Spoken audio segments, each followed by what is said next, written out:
시청자 여러분 안녕하십니까? 복지TV 뉴스입니다. 우리나라는 2008년 유엔 장애인 권리협약을 비준했지만 장애인 당사자 입장에서 체감하기엔 여전히 부족함이 많습니다. 유엔 장애인 권리협약위원회에서 지적한 부분이 아직 개선되지 않고 있는 현실인데요. 따라서 유엔 장애인 권리협약 이행을 통해 장애인들의 권리를 보장할 수 있는 방안을 마련하기 위한 자리가 마련됐습니다. 한국장애인연맹과 국회 보건복지위원회 소속 윤일규 의원이 지난 3일 국회의원 회관에서 장애인 권리협약 이행 증진을 위한 토론회를 개최했습니다. 이번 토론회에서는 유엔 장애인 권리협약 이행 증진을 통해 장애인들의 권리를 보장할 수 있는 방안 등에 대한 논의를 가졌습니다. 장애인법연구회 이주원 변호사가 유엔 장애인 권리협약 이행 방안에 대한 거시적 접근에 대해 발표했고, 한국장애인연맹 김동호 부회장의 장애주류화 정책 실현 방안에 대한 발표 후 패널 토론이 이어졌습니다. 윤일규 의원은 이번 토론회를 통해 장애인들이 더 이상 차별받지 않도록 장애인의 권리가 온전히 보장되고 모든 정책에 장애인의 관점이 반영될 수 있는 방안을 논의하는 자리가 되기를 소망한다고 밝혔습니다. 지난해 국민연금기금 금융부문 기금 운용 수익률이 마이너스 0.89%로 전년 대비 8.17% 하락한 것으로 확인됐는데요. 국민연금 기금운용위원회는 향후 국민연금 스튜어드십 코드 관련 후속 조치와 국민연금 책임투자 활성화 방안에 대해 공청회 등을 열고 의견을 수렴한 뒤 최종안을 마련한다는 방침입니다. 국민연금이 주주활동에 대한 시장의 예측 가능성을 높이기 위해 국민연금의 경영참여 목적의 주주권 행사와 위탁운용사 의결권 행사 위임과 관련해 가이드라인을 만들기로 했습니다. 국민연금 기금운용위원회는 지난 5일 2019년도 제6차 회의를 개최하고 보건복지부와 국민연금공단으로부터 국민연금 수탁자 책임에 관한 원칙인 스튜어드십 코드와 관련해 후속 조치와 국민연금 책임투자 활성화 방안을 보고받았습니다. 스튜어드십 코드 후속 조치는 경영참여 목적의 주주권 행사 가이드라인과 위탁운용사 의결권 행사 위임 가이드라인, 위탁운용사 선정평가 시 가점 부여 방안 등 3가지입니다. 만 24세 청년이면 누구나 받을 수 있는 경기도 청년 기본소득 신청이 마감됐습니다. 지난 1분기에 이은 두 번째인데요. 무려 12만 6천여 명이 접수해 신청률 84%대를 기록했습니다. 최지희 기자가 보도합니다. 올해 처음 시행된 경기도 청년 기본소득. 만 24세 경기지역 청년이라면 누구나 분기마다 25만 원씩, 한 해 100만 원을 지역화폐로 받을 수 있는 제도입니다. 최근 2분기 접수가 신청률 84.2%를 기록하며 마무리됐습니다. 전체 대상자 15만여 명 중 12만 6,800여 명이 신청했고, 지난 1분기보다 2,500여 명 늘었습니다. 경기도는 지원 조건을 3년 이상 거주해서 2분기부터는 거주기간 10년 이상으로 확대했습니다. 학업이나 취업 또는 군복무 등으로 주민등록을 잠깐 옮긴 경우 상대적으로 좀 차별이 있다는 건의가 있었습니다. 그러한 합리적인 건의를 받아들여서 시군별 신청률을 보면 시흥시가 92.5%로 가장 높게 조사됐고, 동두천시와 광명시가 각각 90.9%로 그 뒤를 이었습니다. 도는 확인을 거쳐 오는 22일부터 청년기본소득을 지급할 계획입니다. 복지TV 뉴스 최지입니다. 전염성이 강하고 치사율이 100%에 달하는 아프리카 돼지열병이 북한 지역에서 발병돼 방역당국이 비상체제에 들어갔습니다. 이에 따라 농립축산식품부와 전국 지자체는 가상훈련을 펼치는 등 총력 대응에 들어갔습니다. 정서희 기자입니다. 작년 동남아 국가에서 발생한 돼지열병이 중국을 거쳐 이미 북한 지역에 발병돼 방역당국이 비상체제에 들어갔습니다. 아프리카 돼지열병은 감염되면 돼지에게 치명적인 출혈열을 발생시키고 전염성이 강해 100% 치사율에 이릅니다. 발병 예방을 위해 지난 4월 농림축산식품부가 발생 시 대처 방법 등 가상방역 훈련을 시작했고, 경기도는 이천에서 가상훈련을 펼쳤습니다. 주변국들의 상황을 보면 아프리카 돼지열병이 우리 지금 거의 목전에 와 있다 이렇게 말씀드릴 있을 수밖에 없을 것 같습니다. 그러나 더욱더 경각심을 높이고 또 그 가운데서 대응해 나가야 되는 그런 행동 요령을 충분히 숙지하는 것이 필요한 상황입니다. 돼지열병을 사전 차단하기 위해서 전국 각 지자체별로 가상훈련과 예방활동을 하고 있으며 발생된 국가의 소시지, 뱀, 육포 등 유통을 금지하고 위반 시 처벌됩니다. 아프리카 돼지열병이 이미 북한 지역에 퍼져서 우리 정부도 총력 대응을 하고 있습니다. 전국 각 지자체와 축산 농가에서는 더욱 철저하게 예방과 방역에 만전을 기해야겠습니다. 복지TV 뉴스 정서입니다. 전남 보성군이 호남의병 역사공원을 보성군에 유치하기 위한 결의대회를 가졌습니다. 의향의 고장 보성군의 위상을 높이겠다는 각오를 다졌는데요. 보도에 조한솔 기자입니다. 보성군은 지난 3일 보성군 대회의실에서 호남의병 역사공원을 보성에 유치하기 위한 결의대회를 가졌습니다. 호남의병 역사공원을 보성군에 유치해 의향의 고장 보성군의 위상을 높이고 지역 관광자원으로 활용하기 위해서입니다.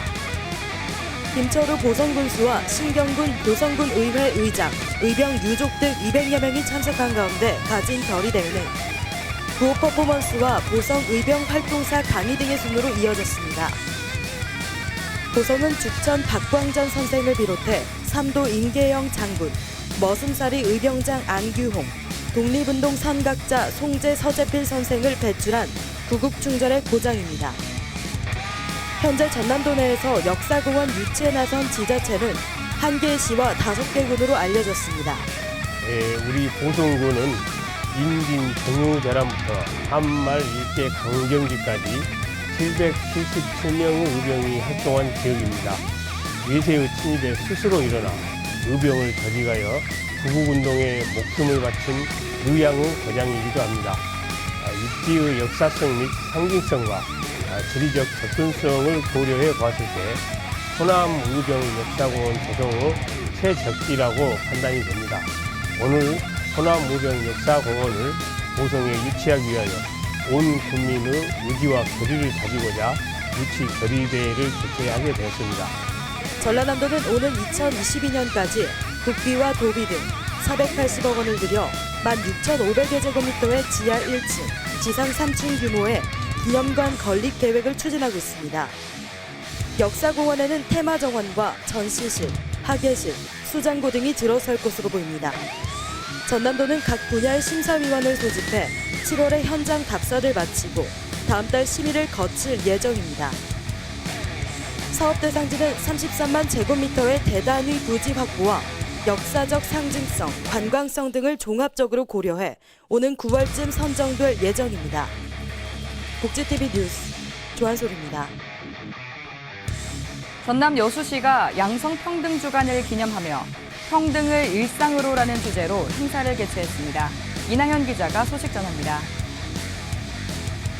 여수시가 제24회 양성평등주간과 3.1운동, 대한민국 임시정부 수립 100주년을 기념해 7월 4일 여수문화홀에서 기념 행사를 열었습니다. 평등을 일상으로 함께한 100년, 함께할 100년이란 표어로 진행된 이날 행사에서는 문화 확산을 위해 가사분담 실천 사진 공모전의 수상작 42점에 대한 시상식과 평등 부부상, 그리고 양성평등 누공자 17명을 표창했습니다. 이어서 축하 공연과 특강 등 다양한 프로그램으로 진행됐으며 성평등 사회를 위한 과거 100년을 돌아보고 앞으로의 비전 제시와 희망 메시지를 전달했습니다. 남성과 여성이 일과 가정에서 평등한 세상을 만들기 위해 시민의식, 확산 실천을 다짐하는 내용으로 행사를 마련했습니다. 여수시에서 주최하고 우리 여수시 여성단체 협의회 주관으로 행사 추진, 이 행사를 계기로 직장은 물론 가정에서도 가사분담 등 남녀가 평등한 사회 분위기가 확산될 것으로 생각됩니다. 여수시에서는 각종 위원회의 여성 참여 비율 확대, 여성 친화도시 조성을 위한 시민 참여단 위촉과 실천 과제 추진 등 다양한 양성평등 사업을 추진하고 있습니다. 앞으로도 양성평등 문화가 확산돼 서로 존중하고 차별 없는 가치인식의 사회가 되길 기대해봅니다. 복지TV 뉴스 이나현입니다. 전남 여수 안심산 유원지에 조성된 뉴월드 루지 테마파크가 준공식을 가졌습니다. 휴식과 관광, 레포츠를 모두 즐길 수 있는 도심형 복합 테마파크로 여수 관광 활성화에 기여할 것으로 기대됩니다. 이나현 기자입니다. 여수 안심산 유원지에 조성된 뉴월드 루지 테마파크가 7월 2일 준공 기념식을 가졌습니다. 숙박시설을 갖춘 뉴월드 루지 테마파크는 휴식과 관광, 레포츠를 즐길 수 있는 도심형 복합 테마파크입니다. 루지는 특수 제작된 카트로 트랙을 내려와 탑승자가 직접 방향과 속도를 조절할 수 있는 세계적으로 인기 있는 스포츠 중 한 종목입니다. 루지 코스의 과학적인 설계를 통해서 코스의 안전성 또 일부 구간에는 스릴과 쾌감을 느낄 수 있는 이러한 특수 설계로 시설이 되어 있기 때문에 아주 어린 아이서부터서 노인에 이르기까지 다들 즐겁게 즐길 수 있는 그런 관광 콘텐츠가 되겠습니다. 여수시는 루지 테마파크가 130여 명의 신규 고용을 창출하고 원도심 중심의 관광 거점을 화양 반도까지 확산하는 역할로 지역 균형 발전에 큰 도움이 될 것으로 보고 있습니다. 뉴월드 루지 테마파크는 복합 놀이시설을 갖춘 종합 휴양시설로 여수시의 새로운 관광 복지로서 기대가 되고 있습니다. 복지TV 뉴스 이나현입니다. 전남 순천시 의회가 개원 1주년을 맞아 앞으로의 각오를 다지는 자리를 가졌습니다. 순천시 의회가 개원 1주년을 맞아 지난 3일 순천시청에서 언론 브리핑을 가졌습니다. 서정진 순천시 의회 의장은 시민의 삶의 질 향상과 지역 현안 해결 등 견제 감시 기능을 충실히 수행했다고 설명했습니다. 앞으로도 순천시 의회는 순천시와 건강한 협력의 동반자로 28만 순천 시민의 행복을 위해 노력하겠다고 말했습니다. 내년부터 전남의 모든 시군 농어민들이 60만 원의 수당을 지급받습니다. 내년부터 전남 도내 모든 시군이 농어민들에게 수당을 지급합니다. 전남시장 군수협의회는 내년 1월 1일 기준으로 1년 전부터 전남에 주소지를 둔 농업 경영체 24만 3천여 명에게 연간 60만 원을 지역 상품권으로 동일하게 지급하는 전남형 농어민 수당 도입에 합의했습니다. 또 협의회는 수당 지급에 필요한 예산 분담 비율과 상품권 종류 등과 관련해선 전라남도와 협의할 계획입니다. 한편 협의회는 전라남도와 이견 조정 절차를 거쳐 내년 농어민 수당 시행을 위한 업무 협약을 조만간 체결할 예정입니다.